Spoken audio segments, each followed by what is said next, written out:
everyone, and welcome to Seriously Loco, the seriously crazy fan podcast for El Paso Locomotive FC. I'm your host, Phil Bakke, and I'm joined tonight by my co-host, Christian Canales. Christian, how we doing? I'm almost not prepared for you to throw to me first because we're missing someone here, but yeah. I'm doing good. It's been a long week. That's why people aren't hearing this episode till Friday at the earliest. Yeah, this is a little off our normal schedule, but the combination of crazy week piled on top of the fact that Mika out of the country. She is enjoying her travels now in the Netherlands. She was in London a little bit. So just world traveler right now. So Mika will be back to tell her all her stories on the next episode, probably, I guess, by the time she's back. But in the meantime, we're holding down the fort. And we've got a big episode for you. We did have some league news that we'll talk about a little bit at the top of the show, but then we'll dive into a Loudoun recap. Obviously a 1-0 win for El Paso Locomotive, which feels pretty good, dramatic in the extreme, even if it maybe shouldn't have been. And then we'll look ahead to a Saturday kickoff against Birmingham Legion, the first ever meeting between the two teams. And a trip out east for the Locos, looking to set a record unbeaten run in club history, or not unbeaten run, sorry, a record winning streak in club history. So exciting stuff in El Paso Locomotive's fandom, but we are Seriously Loco. You can follow us on any social media platform, basically at Seriously Loco, and you can also find us on any podcast platform that you choose. We're there. Just search Seriously Loco Soccer Pod. Seriously Loco will probably get you there. And check us out. Subscribe, follow, like, whatever the platform allows. But we're going to start things off before we dive into all the meat of the episode. We're going to start things off as we normally do, Christian, with Christian's question. Yeah, so this is it's an interesting question, not an interesting question, interesting format because it's much more personal right now since it's only going to be one strange answer to me or one new answer to me. Sure. So I wanted to dive into who you are here, Phil, because as far as I know, you don't reside with either one. So I was wondering, are you a cat person or a dog person? It is a difficult question, and probably warrants a longer conversation to explain myself. But I would say of the two, despite the fact that I don't own either and neither lives in my house, and I'll just say I don't really have the desire to have pets. But choosing between the two, I definitely tend to get dogs more than cats. So I would say I am a dog person in the sense that like I feel comfortable around like other people's dogs. Not that I don't hate cats. I don't have like that strong of a relationship. I have friends who have cats, but I would say if I had to choose between the two, like dogs would definitely be like more comfortable for me. Did you grow up with dogs? No, we didn't have pets growing up aside from my parents eventually caved for my sisters and got hamsters, which was, I'll just say it right now, if anybody's considering doing that for their kids or thinking about it or whatever, just don't fucking do it. Either get a dog or a cat or like an actual pet, or don't, or fish, like maybe fish, but don't half-ass it with some kind of rodent. Like, I swear, it's a mistake. And whichever child is the oldest, and this is as far as I'll go in this before he starts scratching the surface of deeper traumas, is whoever the oldest child is, regardless of who wants that pet, the oldest child is going to take care of that thing. So just know the burden is going to be on that person.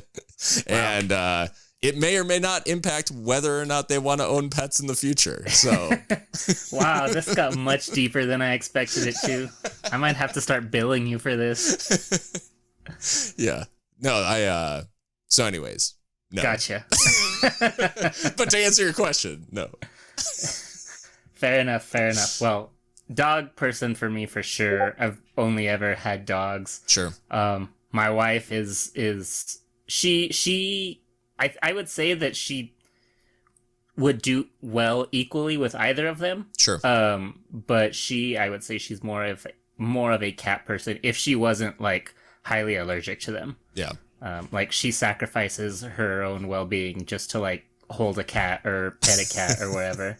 Like so that makes it difficult. And my daughter actually really loves cats, so that's gonna be interesting. That's gonna be an interesting point of contention once she gets a little more say in what she wants. Well, it's funny because me and my wife finding each other and both being like lower on like having pets in the house feels rare, and I know for certain that my daughter is gonna want pets like of some kind. Like that's going to happen, so I'm trying to mentally prepare myself now.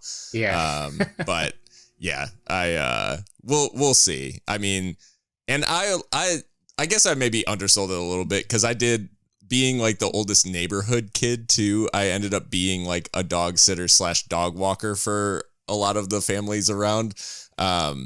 And so I like got along fine with the dogs. It was just, we didn't own one, you know? Yeah. You have one of those like auntie uncle relationships, except with like pets. Like, yeah, I love pets. Just, I'm not going to have pets. I love your pets. Exactly. I'll love your pets. But I also, your pet gets to go back to your house at the end of the day. Like that. Fair enough. Yeah. No, it's a good one though. And nice and simple. Well, Christian, I know I messed with our normal format a little bit, but we did have a little bit of big news in USL like land this week with the announcement of USL's Super League, which is a Division I women's league that is basically setting up to compete with the NWSL. Had an announcement of a handful of teams, handful of, I guess what they're calling, inaugural markets. Notably, El Paso not amongst them, not amongst the teams that are planned for expansion within the first year of expansion beyond their planned start of 2024. They announced a handful of teams for 2025. I guess first and foremost, it feels like just a no-brainer in the sense that like the U.S. women's soccer ecosystem deserves a lot of professional teams given the level of talent in the country in the women's game. And I guess as a like follow on from that, where do you think the onus should be, I guess, in terms of championship clubs like operate or getting involved in this league? Yeah, I think I couldn't realistically give a timeline, but I think that sometime in the middle distant future that it should definitely be a requirement, just like it is in so many other serious leagues across the world. You have to field a professional men's team, you have to field a youth team, and you have to field a women's team. Yeah. Like it can happen, you have to think like in the Mexican league, it's the same way. In Liga MX, it's like that. And aside from maybe like 4 or 5 teams, a lot of those teams don't have a lot of resources. Right. And unfortunately it shows when you get to like the youth and the women's teams, but the fact is they're still there. Yeah. And sometimes that's all you need is a chance. You don't need, the shiny facilities, all that stuff. If there's one person in your area, because that's a lot of these start as basically like local teams, essentially. There's Sure. not a lot of resources to recruit from externally. Sorry about that. But if they start at those local teams, and those are kids or girls or women that wouldn't have a shot otherwise. Yeah. So even if it's not the most glamorous team, even if it's a team that wins 1 game a season, at least the opportunity is there. So I think that it should be a requirement going forward. Obviously you can't throw that in right away, Sure. because it's not practical, but it should be sometime in the not too distant future. Yeah, I look forward to how they actually end up like aligning this, because there is obviously some weird ownership stuff between, Louisville's ownership has a team in the NWSL and now the Super League starting up. So there's going to be some weird, as there always is in American soccer, there's going to be some weird soccer wars, whatever you want to call it. But I think at the end of the day, it is super interesting that they've announced it as a D1 league and like targeting that top division, which obviously makes a big difference amongst fans in the United States specifically, like needing that sort of like major league approach. And it definitely makes a difference with sponsors and broadcasters. So it'll be interesting to see how that changes, like how USL's interacting with, say, ESPN, who they're in this 1-year contract with the championship in League One. So be interesting to see how it changes things. But I think for a team like El Paso, especially given the fact like that Bravos operate a women's side, like it just feels like a no-brainer for Locomotive to eventually move that way. And I don't want to be overly critical in the sense that like, why aren't you one of the the inaugural sides? But it does feel like maybe something that in terms of offering something new to, like, Locomotive obviously are, offering the first professional soccer in El Paso, I guess, ever, like from a fully professional standpoint.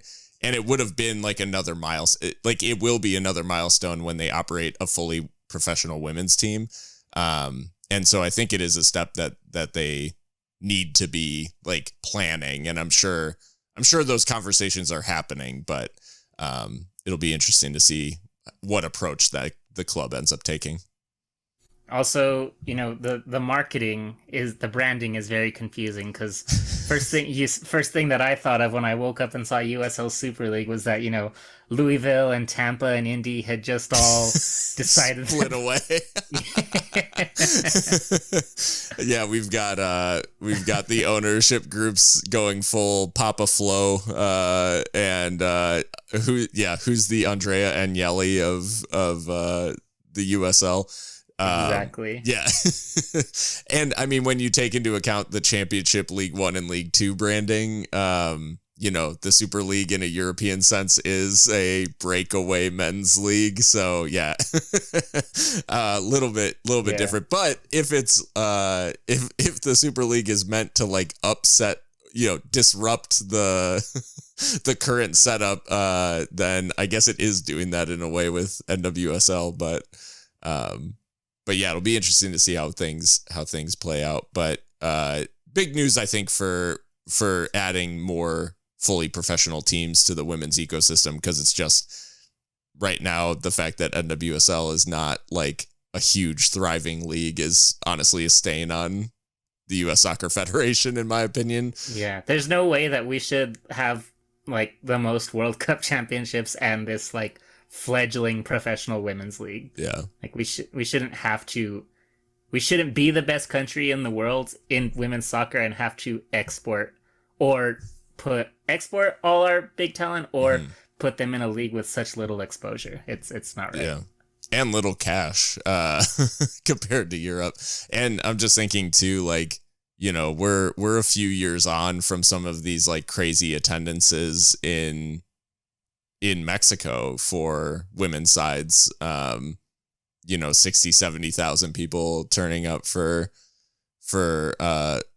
the women's teams. And I think now you're starting to see like similar attendances for big games in Europe for women's sides, and still the NWSL is competing at a relatively like low level for eyeballs and for butts and seats. So yeah, I think this is just a natural move. But the Seriously Loco match review.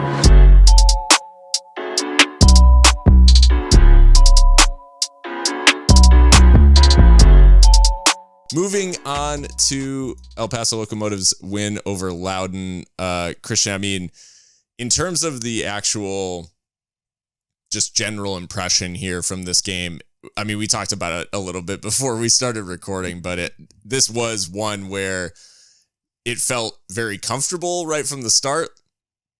Locomotive created a lot of chances, then a big kind of lull in the middle of the game where it was maybe a little less intense, a little less dangerous, but there was that edge of, is Loudoun about to like nick something, like what's going on? And then in the end, like,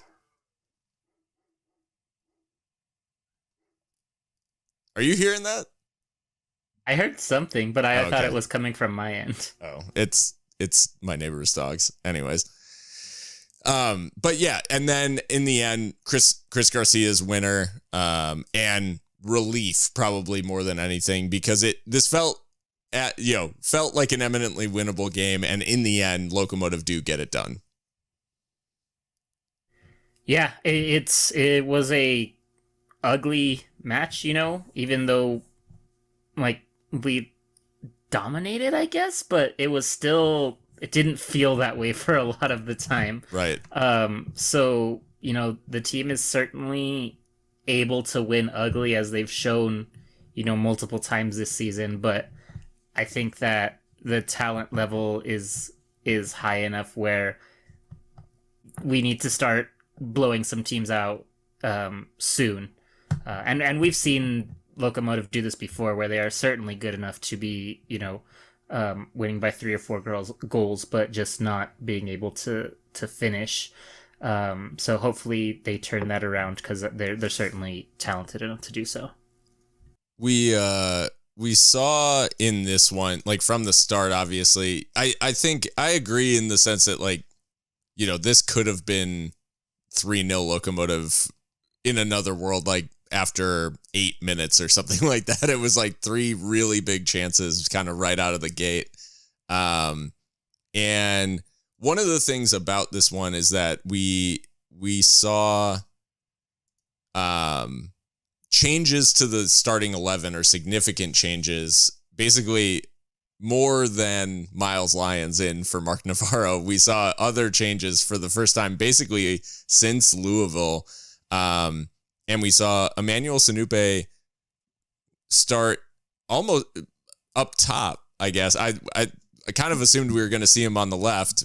Josue Aron Gomez was actually out on the left. Manny's up top. And then we also saw, I guess Gomez in like where Petrovic would have been.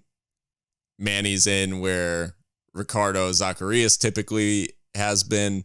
And those changes, like how did you find, and obviously I guess one of the bigger absences is Eric McHugh starts in place of Yuma. So with those changes, like how much of this is like a rhythm thing for new guys coming into the team and being forced into the team like a little unexpectedly, because the way things were going, it did seem like Brian favored that 11 that he had stuck with basically since Louisville. Yeah, I mean, it must be difficult, to get thrown in there. But clearly, like they showed that they were up for it. The 3 of them had decent games. Eric, I thought, did fantastic. Out of those 3, between McHugh and Matt, or is it just No, it's just 2, right? Just 2 big subs. Yeah, I mean Gomez in. Oh yeah, I guess is like I'm not used to him not being. No, for sure. But of the 2 really big surprises, I think McHugh certainly had a fantastic game. If Manny finds the back of the net, that might be a different story. Yeah. Because he certainly had about 4 or 5 chances in the first 15 minutes. Hit the post as well. Yeah. But yeah, I think they did fantastic. I don't think you could have asked for more from them being asked. And from what we know, it was in fact a very short turnaround. It seemed like, from what Brian had said in the presser, that things happened very quickly and very unexpectedly. So they stepped up. It was a big deal that they were able to step up. Yeah. Yeah, it does seem like basically the last training session before the match was when Petrovic and Zacharias both were injured. The one I think I don't know. I think we're able to talk about it. Are we able to talk about it? I don't know. Ricky got a concussion, so yeah. He's maybe a little bit more. It seems like he's maybe a little bit being monitored more so versus Petrovic and Yuma, who are maybe a little bit more day to day.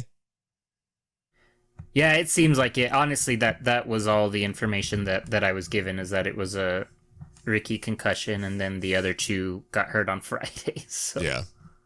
Yeah, tough to go into the game like that. And like you said, like the team responds well. It does seem like I would say, to your point, taking a look at like the performances, Manny a little unlucky in the way that things happen in terms of his 3 shots. One of them's blocked, 2 of them are off target, with the one being, unlucky deflection, like onto the post, and behind.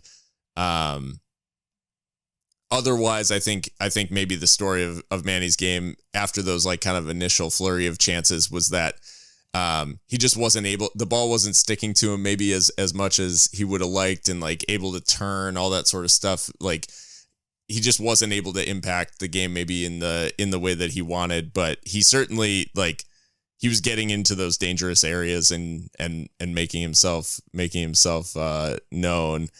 Eric, I would say McHugh was, he was basically, I don't want to say flawless, but he had a very, very solid game, to your point.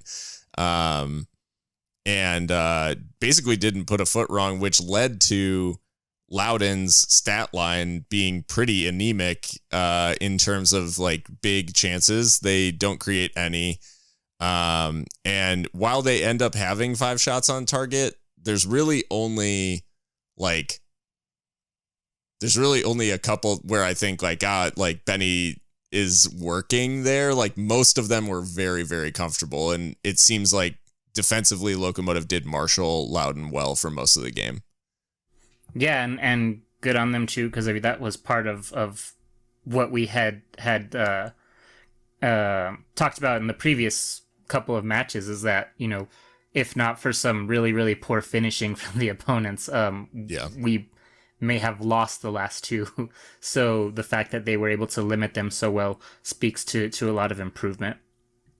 So in this first half, as we said, there is kind of this flurry of chances right after kickoff, and Loudoun seem kind of still on the bus in many ways. Like maybe they just didn't start well, and Locomotive had made a little bit of a habit of scoring early goals, and I think Duke actually mentions it on the broadcast, that the last couple of games they had scored inside the first like 13 minutes or so, and they had made this habit. This game, it almost felt like the team wasn't expecting these chances to come, and like when they got these big chances, it is just that like fraction of concentration or like really being ready for that moment that seemed to almost be like, man, we're being gifted these chances, and they weren't quite mentally ready for that level of like opportunity, I guess, like early on. Yeah, you see it a lot where there's some teams who, they struggle so much to like get the ball that when they do get it, they don't know what to do with it, and they take a really poor touch or make a really bad decision. And yeah, it's a lot like that. The game was so tilted in their favor that they had no idea what to do with all that freedom.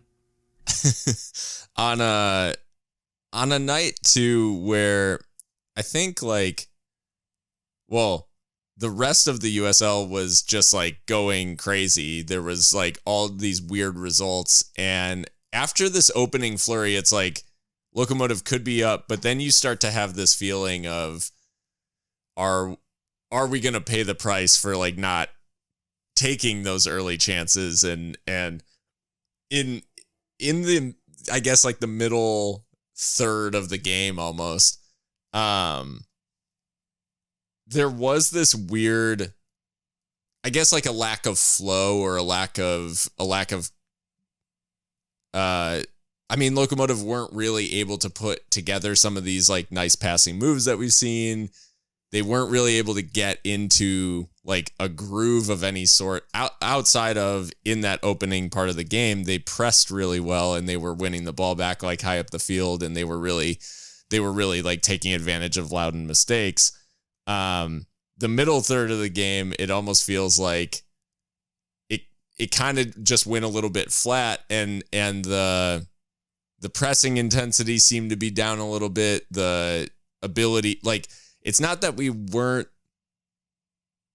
playing well, because Loudoun were extremely limited. Locomotive still had like maybe a chance here or there, but it just seemed to be a little flatter than like maybe Locomotive's been in previous matches. Yeah, I'm glad it looked that way to you too, like on TV, because it certainly felt that way.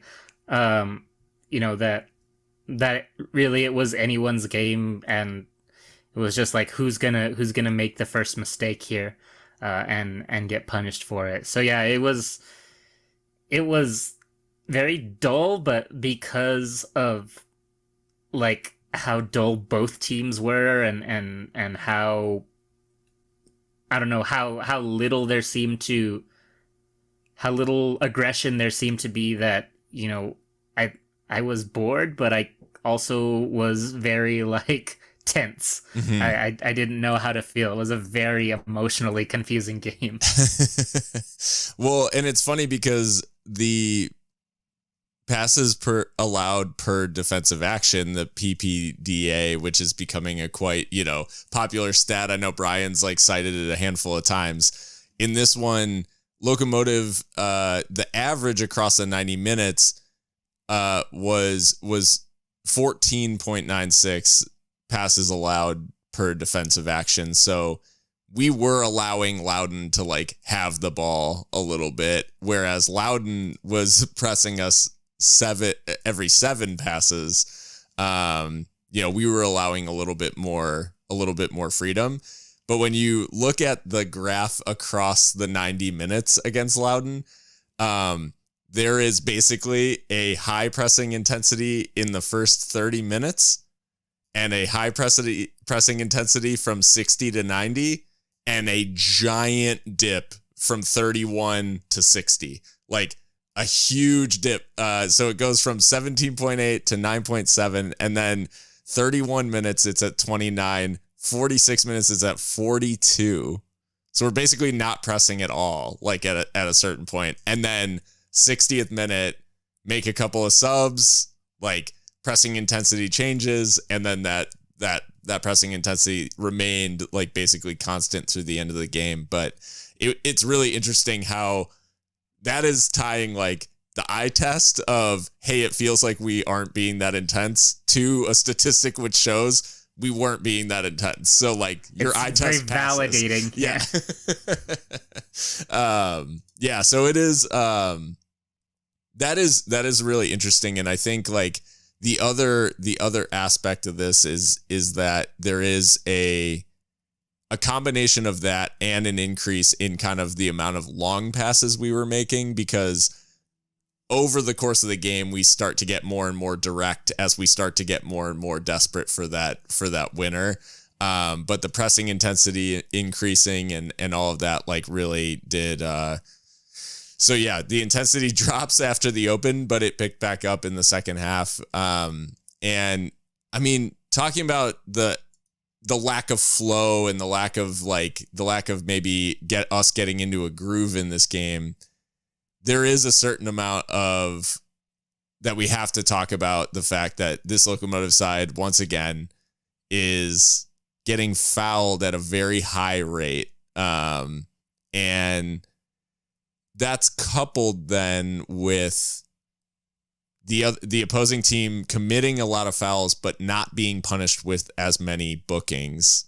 Whereas Locomotive commits like a relatively lower number of fouls. I'm not saying a low number of fouls, because I think often in these games we end up getting into a little bit of a back and forth. Like it certainly doesn't equal out, as Loudoun finished this game with 20 fouls. I think Locomotive commit 13 or 12 or something like that. So I'm not saying they don't foul at all. But for their trouble, like, Locomotive also end up with 4 bookings to only 3 for Loudoun, despite them committing, where's the foul stat? Somewhere around here. 20.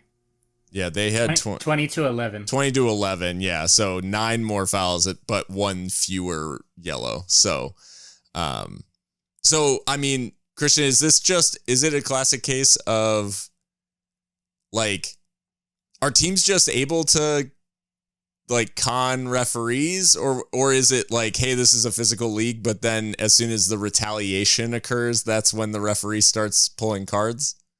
I have no idea. You see, I felt like the refereeing was going to be like a talking point this game, because I made it a point to tweet out, like, this ref's history in the league and that he averages like 4 cards a game. Yeah. But so he ends up giving 7. 7, yeah. 7 this match, but 4 of them come in the last 10 minutes of the match. Yeah. So he went like 84 minutes, with only 3, and then hands out 4 in the last 10 minutes. So it was just really absurd to me. And, because those ones happened so late in the game, 2 of them, the 2 that go to Locomotive are for, fouls that are very intentional to stop the flow of the game and waste time. So those barely even count for me, because you have to get, you pretty much have to give those. So if you take those 2 away, 5 in the 85 minutes of the match is just bonkers, and yeah. I don't understand. It was really, really poor. I couldn't believe that there was just so much aggression and so little of it being punished. Yeah, it does feel like there was and it just, I don't know, it's becoming such a common story that I'm surprised actually that Brian hasn't made it more of a point yet. Not that he should, whatever. He often is very, like, quite animated on the sideline, and I know he's been, like, booked before, so I know that he is, like, advocating for the players and stuff, but there is a certain point where I think, like, attention almost has to, like, start coming to it, because it's becoming such, like, a common theme that teams know how we want to play. They know, like, who those dangerous players are. So they will just start, like, kicking those guys every time they get the ball. I mean, Petrovic against Colorado Springs was basically, like, he eats Oxford's lunch for the first 20 minutes. And then basically after he has 2 goals, it was, if he gets the ball, foul him. Like, and these referees, the thing that I think is maybe most infuriating is that it's so obvious when you're watching the game, like, what is going on, right? Like, you can see, and, you could say, like, oh, you're watching with, like, a biased lens and stuff like that, but it is truly so obvious when the same player is getting fouled so consistently. And I mean, in this game, it's Gomez, like, most frequently, I feel like, who's getting kicked. I mean, Eric often gets fouled a lot. Liam Rose gets fouled a lot. Miles Lyons gets fouled a lot. There's just like there's really a lot. But the moment of the game for me was Tommy Williamson, the striker for Loudoun, is in, like, a tussle with I want to say it was Gomez on the sideline. And he, like, commits a foul, or it's like afters or something like that. So the referee, like, pulls them both to the side and then says, like, hey, you, no more. Okay. Williamson goes back. Play has not restarted since he's had this talk. Eder Borelli, like, is matched up with Williamson, and Williamson shoves Borelli.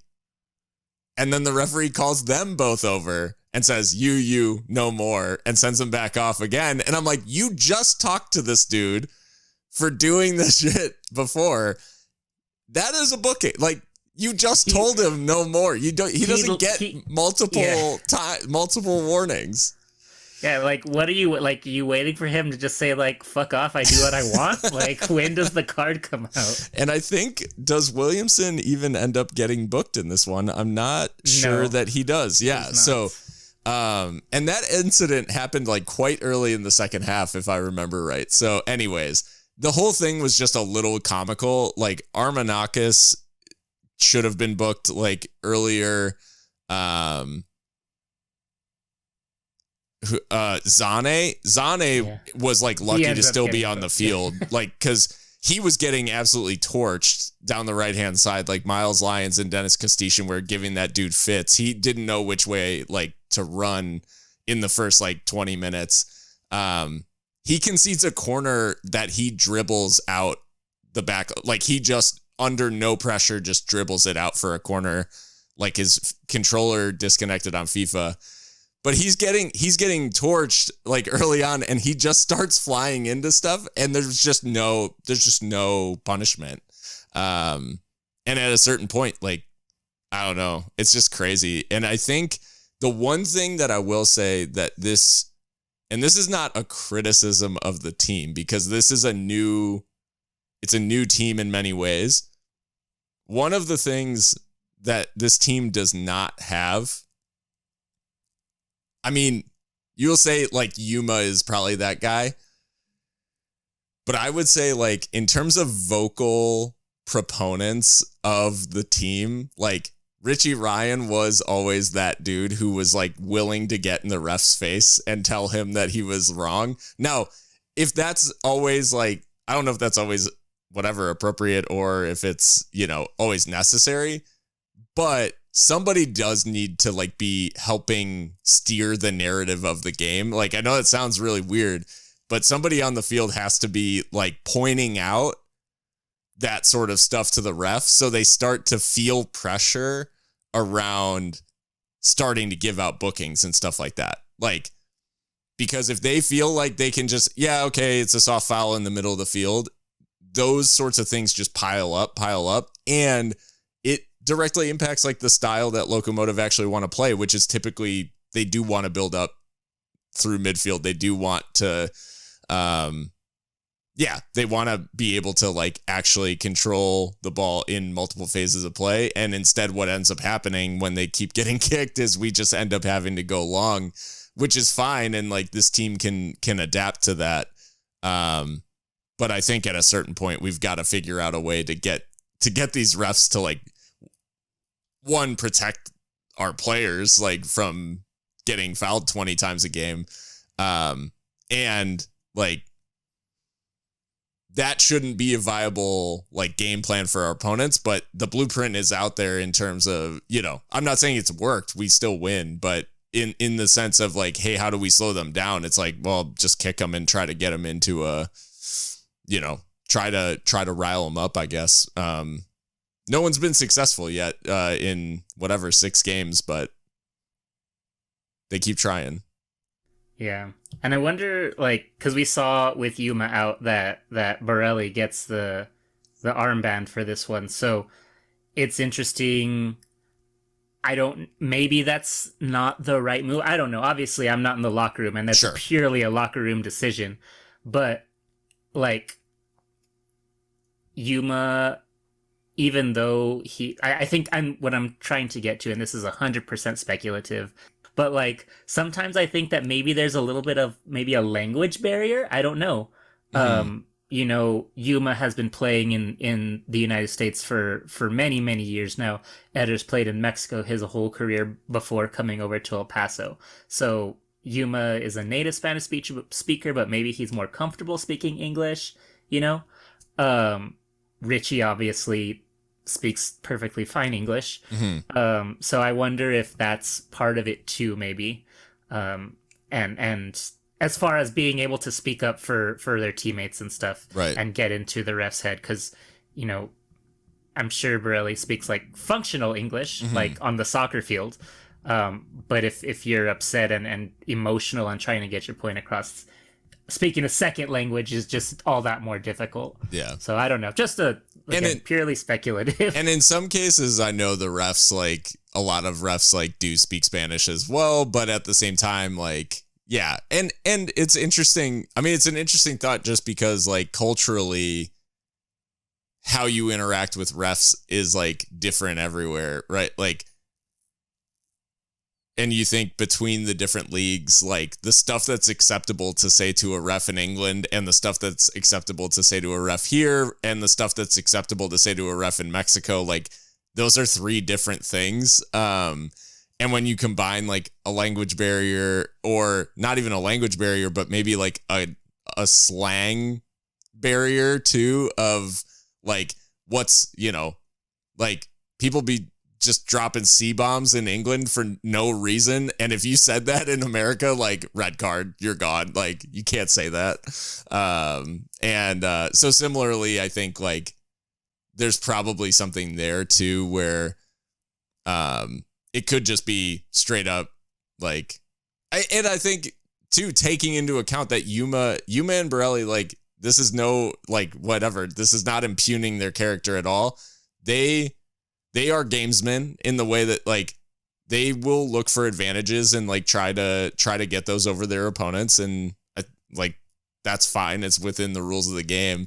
But I do think it means that their reputation and their relationship with referees is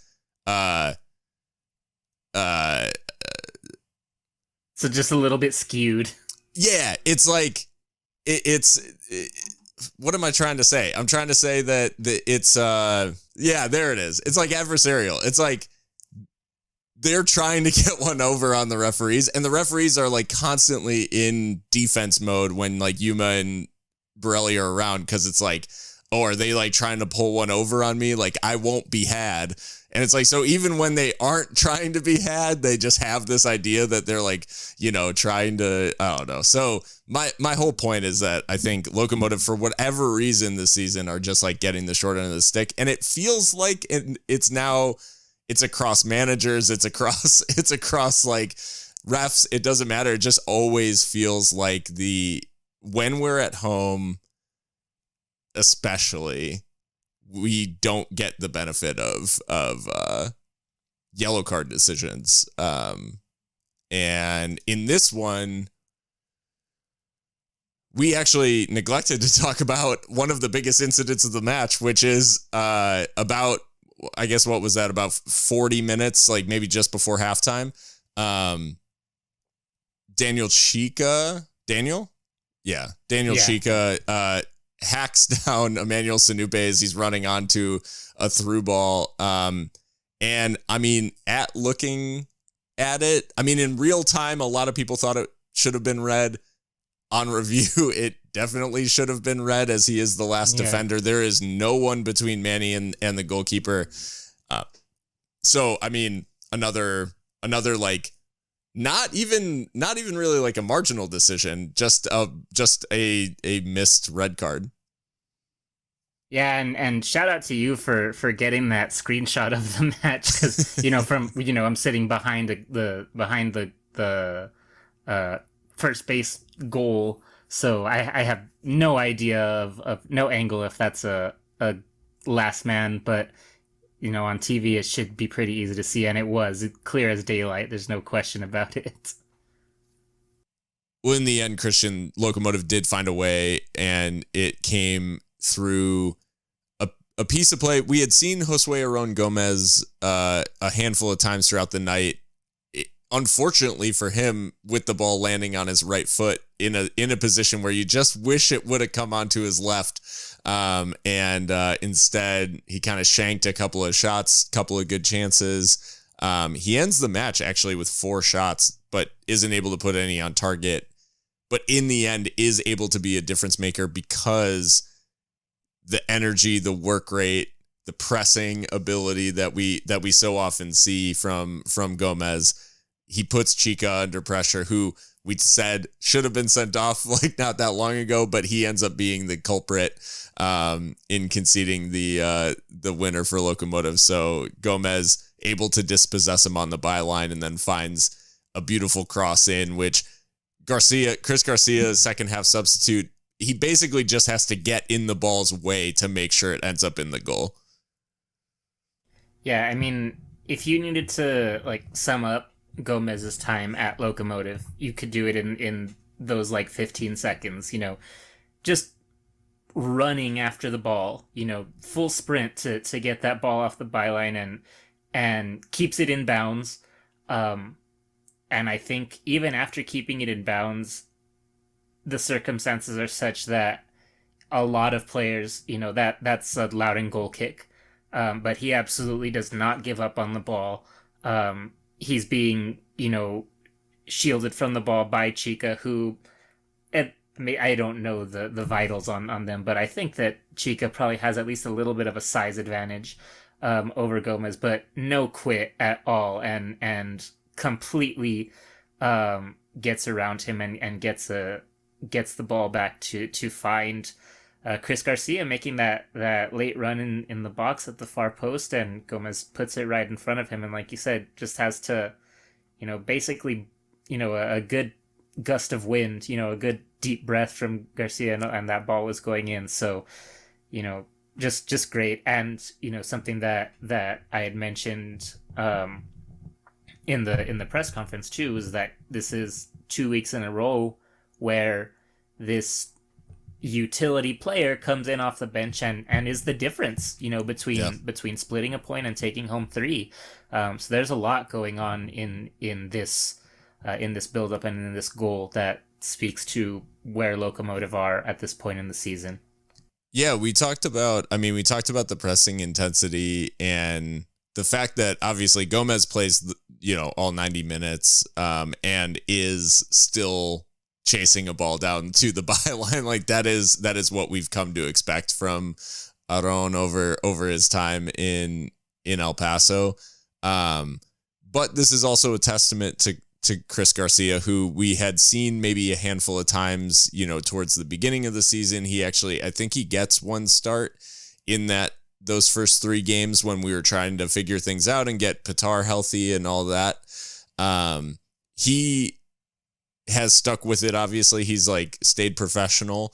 And in that moment, like when he gets his chance, I mean, we always see a lot of energy from Chris, a lot of skill on the ball, dribbling as well, and a lot of ability to go past people. But him grabbing a goal in El Paso, his hometown, and coming back and scoring the winner like that, it had to have felt good. And like you said, he ends up being the difference, after all is said and done, ends up being the difference between a draw and a win, which does bring Locomotive to now 7 unbeaten with 5 wins on the spin, with a chance at 6 here headed towards Birmingham. So, I guess we'll take a quick break and then we'll be back to break down a little bit of a preview of Birmingham Legion. The Seriously Loco match preview.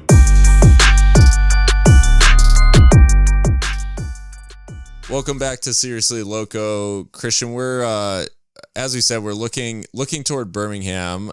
We've got a little bit of a run here, starting with this Legion match of games on the road. And I mean, in the past, this would have been a little bit intimidating to be going on a little bit of a road trip, because often we feel that the results maybe aren't there. But the way this Locomotive team's been playing on the road, it feels maybe not quite as scary of a prospect. Yeah, I mean, undefeated on the road so far in 3 wins and a draw. In league play, obviously, we don't talk about the Open Cup. Yeah, but, invalid tin pot competition. But yeah, so being on the road hasn't been too much of a concern. So hopefully they keep that mentality and they understand that they can get it done no matter where they're playing. Yeah, it's been really encouraging to see how Locomotive approach these games. And I think there's a certain amount of trust in how we've approached these games so far, just because, I mean, the record speaks for itself. They play well on the road.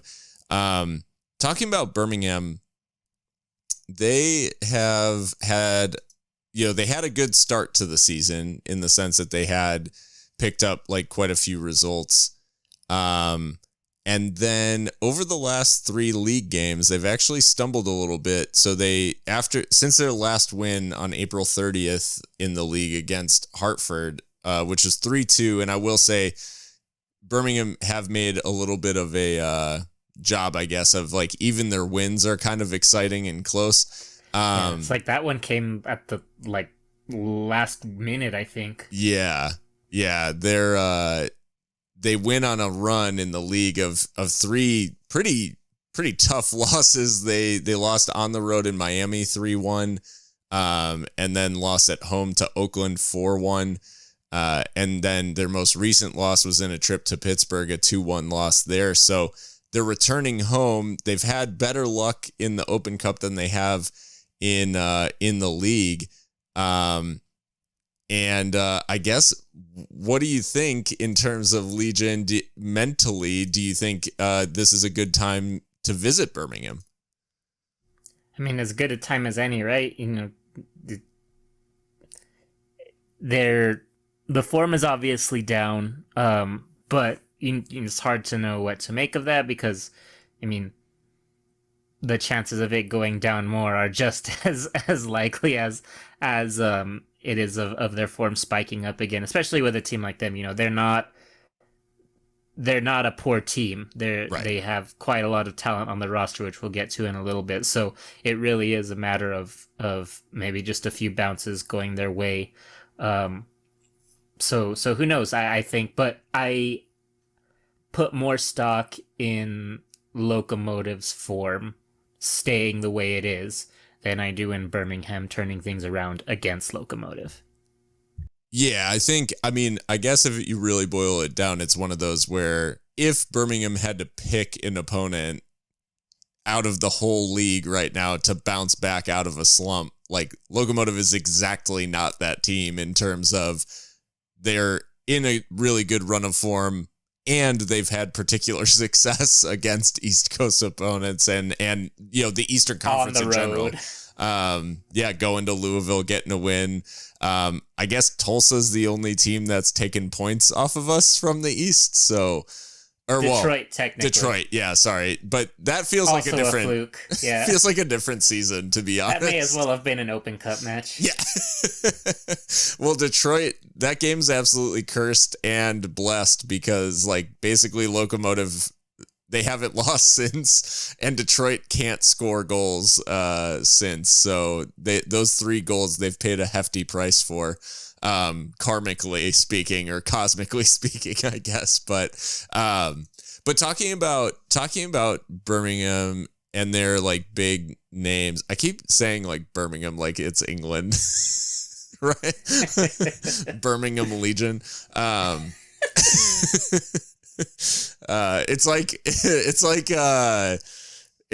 when I think a couple of times Edinburgh. It's like a couple of times when we were talking about that Open Cup match, Mika. I'm pretty sure I caught Mika saying Union Omaha a couple of times. So, anyways, but speaking of Legion, and I mean, you mentioned the names like the star power, I guess, if you want to say. Couple of names that come to mind: Nico Brett, Tyler Pasher.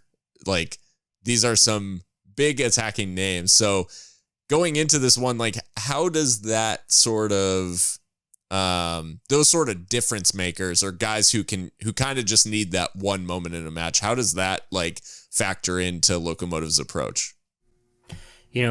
Brian has done a very good job of making sure that the players turn those particular opponents into non-factors. I don't think there's been a game where the guy that was supposed to beat us has beat us so far. So not, and that's not to say that Locomotive have been flawless, but they've made teams figure out other ways to get at us, and I think that he'll continue to do that because, like we've said, he is just absolutely brilliant as far as game planning and setting up the team for success. Yeah, I think to your point, it stretches back to Louisville, but it's really been a theme for a long time. I mean, there was a lot made. Just going back like match by match for Locomotive, you think, the Danger Man in Loudoun is the best player in USL, Armanakis. Like he didn't really factor at all. Switchbacks obviously made it a tough game, but again, it wasn't like it wasn't the I guess you would say like the big names necessarily. Yeah, it wasn't Malik Foster, it wasn't Deshane Beckford. Yeah. And then Loyal, it wasn't Damas. Moshe Bane scored though, so you can't totally like take it out, but Damas neutralized. Dequa for Pittsburgh was neutralized. Like they're all of these like big attacking names stretching back have been, Olaski for Orange County. Like the list goes on of guys that were the danger men going into the game, not being a factor in the end result.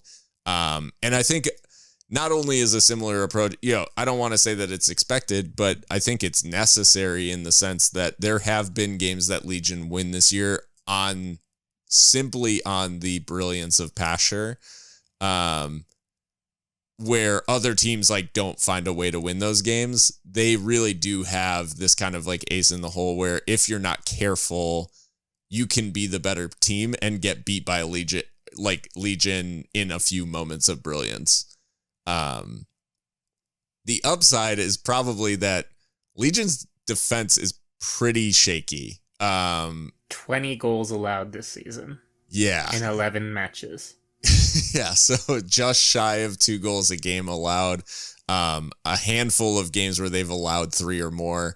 And so I think something that John Morrissey, aka USL Tactics, pointed out on the USL show this week and has talked about in the past is, and I think maybe the lookout for El Paso this week is Legion's fullbacks have had particular trouble with like good wide attackers. And I think particularly in the way that Locomotive attack, it's not necessarily that wingers are going to go like flying up and down the wing and burn you for pace. But when you talk about Dennis Castician linking up with Miles Lyons or Mark Navarro, depending on fitness, those overlaps, underlaps, whatever, however they attack that wing, you've basically got 2 players to deal with in every attack. Similarly with Borelli and Petrovic. Or, if it's Gomez, if it's Sinupe, like any number of weapons who can get at a fullback and give them a torrid time. And yeah, John basically asked the question this week of Legion saying like, Roof, Niarco, like, are these the guys in wide defense that are gonna like keep Legion secure? And I think this is a particularly good matchup for Locomotive in that sense because they do give teams absolute fits in wide areas, and they're able to vary the ways in which they use those wide players, as we've seen Castician deployed in like 9 different ways this year, all from right midfield. Yeah, so I mean, hopefully this is the game where everyone's hitting the target, because if so, like we said, the goals can definitely be had against this Birmingham team, and we have the quality up top to do that. So much so that I'm not even concerned if Enzo Martinez or Nico Brett do have themselves a game, because as long as we just get a little bit of luck with the shots that haven't been, that have been just a couple inches off start going in, then, I mean, this could be a 5-goal game for us, even if we let in 2 or 3 on the other end. And Brian has said as much. He's not necessarily concerned with keeping the clean sheet. Obviously, you want to do that, but that's not necessarily the priority. It's to score more goals than the other guys. And Locomotive can do that in this one, I think. Yeah, I mean, Locomotive haven't always had like a high XG creation number or anything like that, but this Loudoun match, that number was I think their highest of the year, at 2 point something at least, right? Yeah, I think they ended up, depending on the source, there were a couple of people who had it at like 1.8 or like a 2.2, depending on like how you rate the different chances. But the bottom line is like, this was a game that on a different day is like 3 or 4-0 and like really a walk in the park. And I think, yeah, to your point, if they can start converting at a higher rate, we've seen their conversion rate is quite low compared to the rest of the league. And if that starts to regress to the mean, then you'd imagine like Locomotive are going to be just fine. The keys to this one, though, I mean, it does feel almost like maybe last week is a little bit of a warning in the sense that like the players that came into the side got it done, but any sort of like late injuries headed to Birmingham feel like we start to get like a little on the thin side squad wise. Yeah, I mean, it's like you said, being an away match makes it even that much more significant because if someone gets hurt on Friday, on that last Friday, just like walk around, who else got on the plane? Right. It becomes a matter of like who can we overnight to Alabama? Who's got Southwest miles? Exactly. So it just becomes that much more significant, and it's a concern that we've voiced since the beginning of the season is the squad is a little bit shallow. So all we can do is hope that's not the case. Yeah, I think aside from that, you mentioned the other name, Enzo Martinez. He's in good form, even if the team is not necessarily in good form. I will say the one other caveat with the Legion's result against Oakland is that they were down to 10 men for quite a while. So that does maybe skew things a little bit, and even then, Oakland's goals are kind of comical. I think they get 2 penalties as well. So there's a little bit of a strain. There's some noise in there. But what I will say is like Enzo being in good form means that all it takes is, a couple of these other guys clicking and this Legion team could be closer to what people will imagine or what they were at the beginning of the season. So it does seem like a quick start akin to what Locomotive did last time out against Loudoun, but with maybe some finishes, feels important because this Locomotive team as well, unbeaten when they score first. Yeah, score first is kind of, I guess it's the key to the season for this team. I think they very much thrive on being able to open up early instead of having to get into the second half and start to get a little bit cagey. So I think that's where they struggle. So the sooner that they can, press down the pedal and not worry about so much about what's happening at the back, I think the more aggressive they can be, the better for them.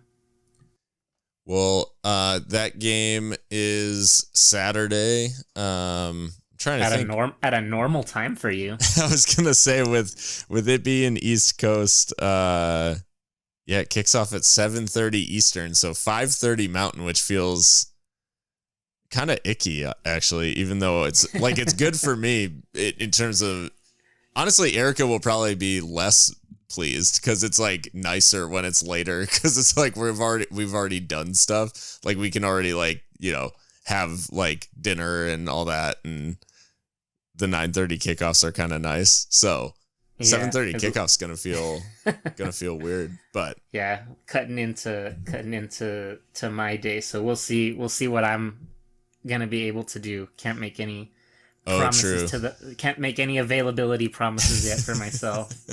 Yeah, I know my sister will be in town, so I don't know if we'll be able to do a watch along this time around. But yeah, I'll certainly be watching the game. But this is a fun one for me, like with the whole USL show crossover as well. Kaylor, the host over at the USL show, is a massive Legion fan. He is getting married this weekend.